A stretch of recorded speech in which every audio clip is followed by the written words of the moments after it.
नमः नमः शिवाय शिवाय आप आप सभी सभी को। को। मेरा नाम मनीष है। मेरा नाम सिम्मी है। हम दोनों हस्बैंड वाइफ हैं और हम यूपी से हैं। ये वीडियो हम दिव्य दृष्टि को लेकर बना रहे हैं। जब हमें दिव्य दृष्टि प्राप्त हुई उस समय हमें कैसे कैसे दृश्य दिखाई दिए, क्या क्या अनुभव रहा, कैसे देवी देवता के दर्शन हुए, यही सब इस वीडियो में वर्णन करेंगे। सबसे पहले हम अपने गुरु के विषय में बता दें। हमारे गुरु शिव गुरु और माता पार्वती हैं। मेरे मार्गदर्शक रबीना दीदी और गोपी भैया हैं। रबीना दीदी और गोपी भैया ने ही शिव गुरु और माता पार्वती को गुरु रूप में धारण करवाया है। इन्हीं के बतानुसार हम साधना कर रहे हैं। जब हमें दिव्य दृष्टि प्राप्त होने वाली थी उससे पहले चक्र घूमने की प्रक्रिया हुई, जो हम आपको बता रहे हैं। सबसे पहले मेरा मूलाधार चक्र घूमना शुरू हुआ। जब ये चक्र घूमना शुरू हुआ उस वक्त ऐसा महसूस हो रहा था कि कुछ गोल गोल तेज़ी से घूम रहा है। वो इतनी तेज़ी से घूमता था कि पूरा शरीर हिलने लगता था। बहुत ही तेज़ी से घूमता था और पूरा महसूस होता था कि कुछ गोल गोल तेज़ी से घूम रहा है। फिर कुछ दिन बाद स्वादिष्ठान चक्र घूमा, उसमें भी यही सेम महसूस होता था कि कुछ गोल गोल तेज़ी से घूम रहा है। कुछ दिन के बाद मणिपुर चक्र घूमना शुरू हुआ। जब अनाहत चक्र घूमना शुरू हुआ उस वक्त ऐसा लग रहा था कि पूरे शरीर में वाइब्रेशन हो रही है। ये वाइब्रेशन बहुत तेज़ी से होती थी। कभी कभी हम खड़े भी नहीं हो पा रहे थे और ना सही से बैठ पा रहे, इतनी तेज़ वाइब्रेशन होती थी और घबराहट भी होने लगी थी। तो मैंने सोचा कि दीदी से पूछें कि ये सब क्या हो रहा है। तो दीदी ने चेक करके बताया कि अब आपको आत्म अनुभूति होने वाली है, क्योंकि आपका आत्मा चक्र चालू हो गया है। अब आपको आत्म साक्षात्कार होगा। कुछ दिन के बाद ऐसा ही हुआ जैसा दीदी ने बताया था। हमें आत्म साक्षात्कार हुआ। हमने स्वयं के ही आत्मा के दर्शन किए। जब ये आत्म साक्षात्कार हुआ उस समय ऐसा लग रहा था जैसे हम अपने ही अंदर समाते चले जा रहे हैं। फिर हमने देखा कि हम स्वयं को ही अनाहत चक्र में बैठे हुए देखा। जब हम अपने स्वरूप को देखा तो वो स्वरूप इतना सुंदर था, इतनी चमक थी कि वो हम आपको बता नहीं सकते कितनी चमक थी। देखने में बहुत ही सुंदर रूप था और उस वक्त मन बिल्कुल शांत हो गया। बहुत ही आनंद आया जब अपने स्वरूप के हमने दर्शन किए। ये होने के बाद जब दिव्य दृष्टि खुलने वाली थी उस वक्त मेरे मस्तक पे जो है वाइब्रेशन होना शुरू हो गया और ये वाइब्रेशन बहुत तेज़ी से होता था। वाइब्रेशन के साथ साथ आज्ञा चक्र पे दर्द भी होती थी और इतनी दर्द होती थी जो सहना मुश्किल था। और क्या कहते हैं कि जब इतनी दर्द के साथ साथ जलन भी होती थी आज्ञा चक्र पे, वो जलन वो दर्द काफ़ी दिनों तक होती रहती थी। कभी कभी ऐसा था कि वो 24 घंटा होती रहती थी जलन। पूरे मस्तक पे ऐसा लगता था कोई चींटियाँ सी काट रही हैं। कभी कभी ऐसा लगता था कि आज्ञा चक्र पे चुभन सी महसूस हो रही है। पलकें भी जो है चिपक जाती थी। आँखों में भी सूजन आ जाई करती थी कि आंखें सब भारी भारी सी लगने लगती थी, ये खुलती नहीं थी। और कभी कभी ऐसा लगता था कि पूरे चेहरे पे कुछ रेंग रहा है, ऊपर नीचे दाएं बाएं, ये महसूस होता था और नाद भी सुनाई देने लगा था। क्योंकि जब हम दोनों जाप के लिए बैठते रहे तो हमें ओम नमः शिवाय की आवाज़ भी सुनाई देती है कि कोई तो है यहाँ पे जो ओम नमः शिवाय का जाप कर रहा है।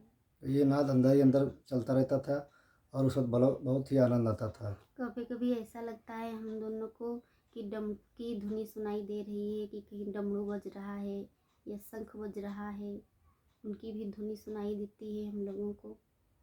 और सर के पीछे भी खिंचाव बहुत होता है और ऐसा लगता था कि सर के ऊपर कुछ रेंग रहा है, पूरे सर के ऊपर रेंगने जैसा भी महसूस होता था। क्योंकि जिस दिन हमें दिव्य दृष्टि प्रदान होने वाली थी तो उस दिन हमें सुबह से ही आज्ञा चक्र पे दर्द का होना शुरू हो गया था और ये दर्द इतनी तेज़ी से था कि जो पहले दर्द हो रहा था उससे काफ़ी ज़्यादा दर्द हुआ हमें उस दिन, जिस दिन दिव्य दृष्टि प्रदान होने वाली थी। जब ये पूरा दिन दर्द ऐसे ही होता रहा, जलन सी हुई, कभी दर्द हुआ। फिर जब हम दोनों शाम के टाइम में साधना के लिए बैठते हैं, जाप करने के लिए, तो क्या जब हम लोगों का ज़्यादा काफ़ी गहरा ध्यान लग जाता है तो हम दोनों ध्यान में क्या देखते हैं कि हमें ब्रह्मांड के दर्शन हो रहे हैं।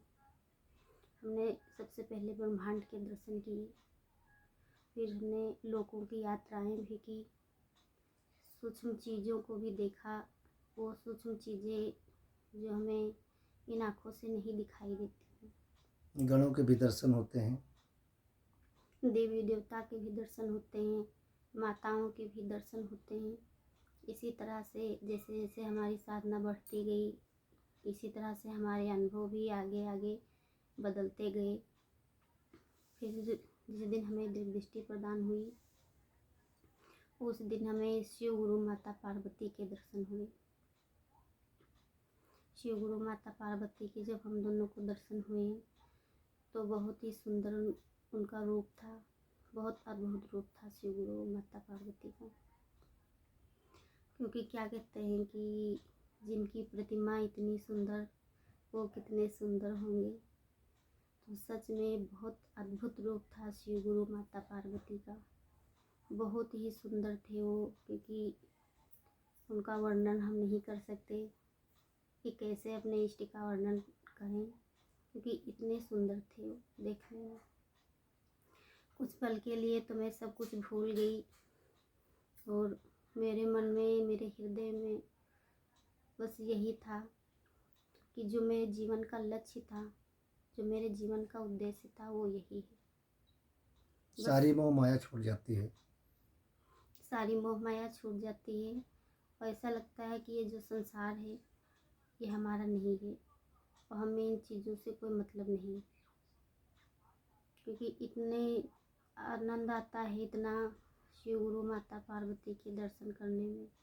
वो पल जो था मेरे लिए बहुत खुशी का पल था, मेरा हृदय रोने लगा आँखों से आंसू भी आने लगते हैं। कि मैंने प्रार्थना की कि शिव गुरु माता पार्वती आपने इतनी कृपा की हमारे ऊपर, जो आज हमें ये सौभाग्य प्राप्त हो रहा है आपके दर्शन का। मैंने प्रणाम किया शिव गुरु को, माता पार्वती को, उन्होंने भी आशीर्वाद दिया हमें, क्योंकि ये जो आत्मा और परमात्मा का जो मिलने का सफ़र था, ये सफ़र हमें दीदी के ही द्वारा दिया गया था। जिससे ये आत्मा परमात्मा से जब मिलती है तो कितना आनंद आता है और हृदय भी रोता है इस वक्त कि जिसके लिए हम इस दुनिया में आए हैं, आज उन्हीं के दर्शन हो गए। आज जिन्होंने हमें इस दुनिया में भेजा है,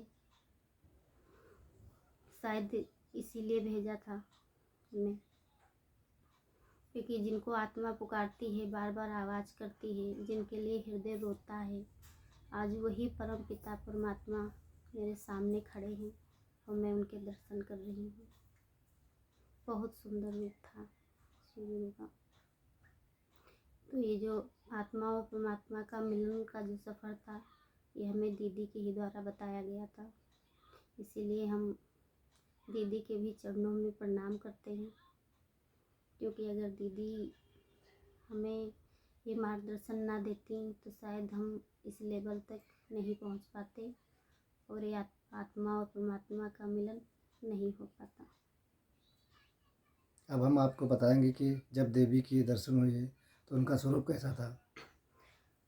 क्योंकि जब हमें माता के दर्शन हुए, अब हम माता के बारे में वर्णन करेंगे माता का, क्योंकि क्या कहते हैं कि माता के जितने भी रूप होते हैं, हर रूपों में माता ने हमें दर्शन दिया है। कोई कहता है कि माता के 7 रूप होते हैं, कोई कहता है 8 रूप होते हैं, लेकिन मैं तो कहती हूँ कि माँ के 108 रूप होते हैं। 108 रूपों में माता ने हमें दर्शन दिया है, अलग अलग करके। तो इतनी सारी माताओं का तो मैं वर्णन इसी वीडियो में नहीं कर पाऊँगी, ताकि एक माता का मैं वर्णन करती हूँ जो माता मुझे दर्शन देने आई, जिनके मैंने दर्शन किया, वो बहुत सुंदर माता थी। इतनी सुंदर थी, बहुत सुंदर माता थी। उनका बहुत अद्भुत रूप था, क्योंकि कोई भी अगर इंसान देवी देवता या माता के दर्शन करता है तो एकदम मोहित हो जाता है, मोह जाता है उनकी छवि में, उनके रूप में। इतनी सुंदर माता थी। लेकिन जो इनके शरीर का कलर था वो काले कलर का, काला कलर था, और इन्होंने काले ही कलर के वस्त्र पहने हुए थे। और ये माता जब दर्शन देती हैं तो इनके 4 भुजाएं होती हैं। 4 भुजाओं में हमें दर्शन देती हैं, और चारों भुजाओं में इन्होंने अपने अस्त्र शस्त्र को पकड़ा हुआ है। एक हाथ में तो उनके तलवार होती है, और दूसरे हाथ में भी शंख होता है, तीसरे हाथ में भी चक्र होता है, और जो चौथा हाथ होता है उसमें भी एक शस्त्र होता है, जिसके बारे में नहीं पता कि ये कौन सा शस्त्र है। और जो माता होती हैं ये सारे श्रृंगार में होती हैं, क्योंकि ये माता पूरा श्रृंगार किए होती हैं। जहाँ तक इनकी मांग में सिंदूर भी लगा होता है, पैरों में मावर भी लगी होती है, और यहाँ तक भी माता के हाथ में रेड कलर की चूड़ी भी होती है। पूरा श्रृंगार होता है माता का, पूरा श्रृंगार की होती है माता। और उनका जो रूप होता है तो काफ़ी लंबा होता है, काफ़ी जो शरीर होता है काफ़ी लंबा होता है। रूप भी इनका बड़ा अद्भुत होता है माता का। और बाल इनके जो है वो ऐसा लगता है कि हवा में उड़ रहे हैं। काफ़ी ज़्यादा लंबे बाल होते हैं माता के। लेकिन जब यही माता हमें दूसरा रूप धारण कर लेती हैं, यही माता जब दूसरा रूप धारण कर लेती हैं तो दूसरे रूप में ये माता अपने 2 भुजा को दर्शाती हैं। 2 भुजा होते हैं, एक भुजा में इनके तलवार होती है और दूसरी भुजा में शंख होता है।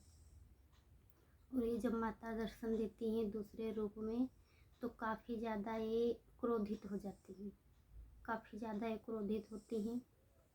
तो जब ये माता क्रोधित होती हैं तो इनके मुख से अग्नि निकलती है, इनके मुख से अग्नि निकलती है, और इनकी आँखों से भी अग्नि निकलती है। और जो इनकी जुबान होती है वो माता बाहर को निकाल देती हैं, बहुत अद्भुत रूप कर लेती हैं, अपना बहुत विशाल रूप कर लेती हैं जब ये दर्शन देती हैं। तो जब मैंने देखा ऐसा रूप माता का कि वो क्रोधित हैं, तो मैंने मन ही मन में प्रार्थना की कि हे माता, आप क्यों इतना क्रोधित हो रहे हो, या मेरे से कोई गलती हो गई है, या मैंने न जाने में आपका कोई अपमान कर दिया है, तो उसके लिए माँ मुझे क्षमा कर दो, मैं आपसे प्रार्थना करती हूँ। तो ये माता शांत हो जाती हैं और मुझे भी आशीर्वाद देती हैं। मैं भी प्रणाम करती हूँ माता को। तो ऐसे होते हैं देवी देवता, क्योंकि जब हम भक्ति के मार्ग पे चलते हैं तो हमें बहुत सारी कठिनाइयों का सामना करना पड़ता है। कुछ चीज़ें हमें सही भी दिखती हैं, कुछ चीज़ें हमें गलत भी दिखती हैं, कुछ चीज़ें ऐसी होती हैं जिनको देखकर हम मोहित हो जाते हैं, बार बार वही चीज़ देखना चाहते हैं। लेकिन कुछ चीज़ें हमें यहाँ ऐसी भी दिखती हैं जिनको देख कर के क्या इंसान घबरा भी जाता है कि ये हमने क्या देख लिया और ये क्या था। तो क्या कहते हैं, जब हमारे मार्गदर्शन करने वाले अपने हृदय से, अपने मन से जब मार्गदर्शन करते हैं तो कठिन से कठिन मार्ग से जो होते हैं वो सरलता से पार कर जाते हैं, क्योंकि इनके बताने का तरीका अलग होता है, इनके समझाने का तरीका अलग होता है, ताकि शिशु को कठोरता प्राप्त होती है, उसे आगे चलने की प्रेरणा मिलती है। और जो भी उसके अंदर भाव होते हैं, भय होता है कि कहीं मुझे आगे चल के कुछ हो न जाए, तो ये सारे भाव और ये सारे भय उसके मन से निकल जाते हैं और सरलता से जितनी भी कठिनाई क्यों ना हो उसे पार कर लेता है और अपने आगे का सफ़र करता है। क्योंकि पहले हम 2 साल से साधना कर रहे थे, तो हम अब आपको क्या बताएं कि हम लोगों का विश्वास एकदम से टूट गया था कि शायद हम आगे का सफ़र नहीं कर पाएंगे। क्योंकि हमारा कोई मार्गदर्शक नहीं था। लेकिन जब हमें दीदी का सहारा मिला, तो जिन चीज़ों की हम दोनों ने कल्पना नहीं की थी, कभी सोचा नहीं था कि आगे चल के ऐसा भी होगा, आज वो चीज़ें हमें प्राप्त हो गई हैं। क्योंकि जो हमारी सिद्धियाँ थीं हमारे साथ में हम दोनों की, वो बंधी हुई थीं, उनको भी दीदी ने जागृत करवाया मंत्रों के द्वारा। वो भी माता हमें दर्शन देती हैं। जैसे हमने बताया आपको कि 108 रूपों में माता दर्शन देती हैं। तो मैंने सोचा कि शायद आगे का सफ़र नहीं कर पाऊँगी, लेकिन रवीना दीदी और गोपी भैया के द्वारा बताया हुआ मार्ग मेरे लिए बहुत अच्छा था। और उस मार्ग पे जब हम चले तो बहुत चीज़ों की हमें प्राप्ति हुई। बहुत अच्छा लगा जब हमें दीदी ने सहारा दिया। तो यही सब अनुभव था जो हम आपको बताना चाह रहे थे। यही अनुभव थे हमारी दृष्टि के बारे में।